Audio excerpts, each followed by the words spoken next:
Silly the Piping Man. I don't know if you heard, there was a plot in Los Angeles that was foiled. There was terrorists in New Year's. Be very careful New Year's. Be very careful where you go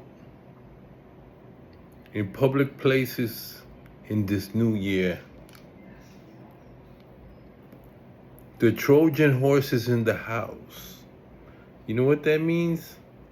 That the terrorists are already in America. We're over here thinking that the Trojan horse is in Latin America. It's already in America.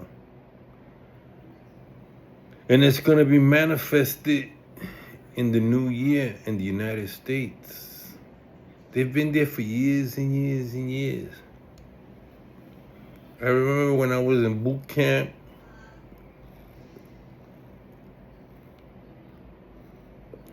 at that time I had an FBI file. I'm probably still there.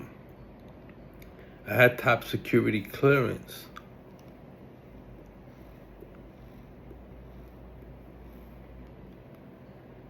Because I had to work in Bangor, Maine, and Bangor,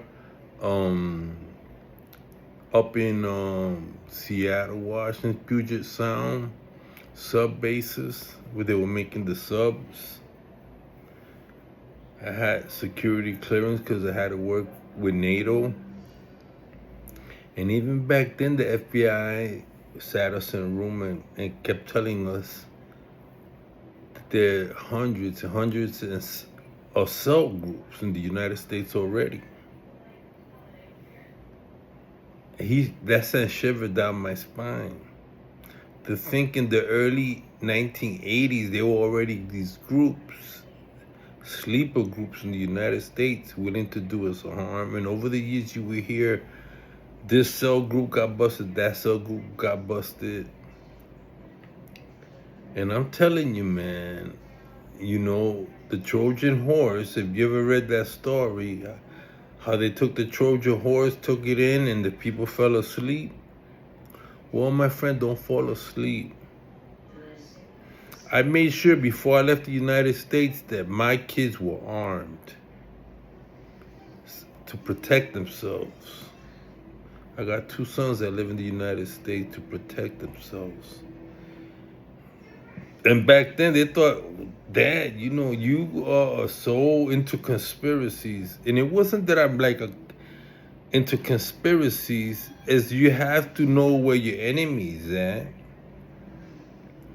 And you have to know your government, because the government, there are many in the government that have betrayed true patriots, true Americans that are against the Bill of Rights, that are against the First Amendment, that are against freedom.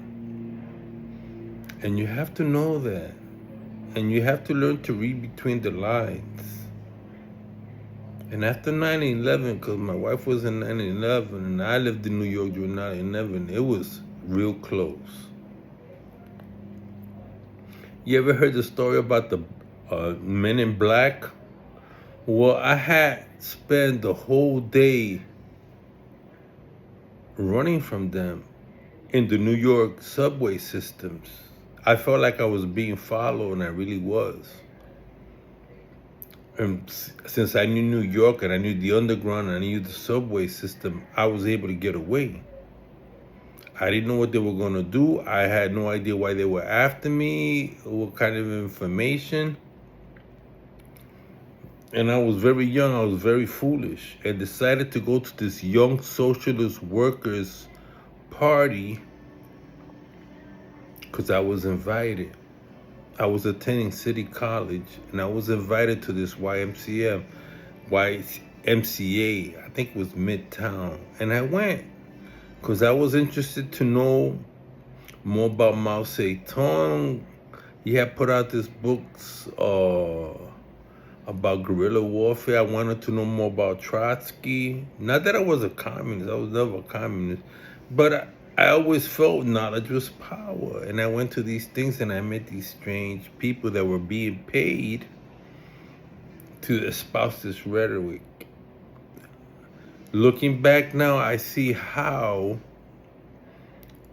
these people, anti-American, anti-patriots, infiltrated our school systems, infiltrated the Ivy Leaguers, right? The 5-10% of the intellectuals of our country that would take power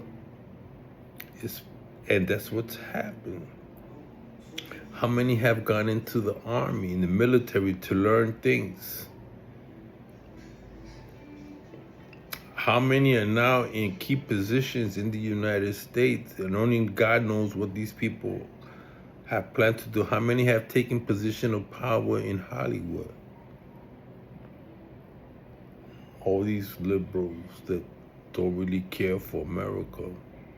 So my friend, the Trojan horse is in the United States, and you need to be careful. You need to be self-sufficient. This is Sailor the Piper Man, Piper the Sailor Man. Protect yourself. Protect your wives. Protect your land. This is Sailor the Piper Man signing off.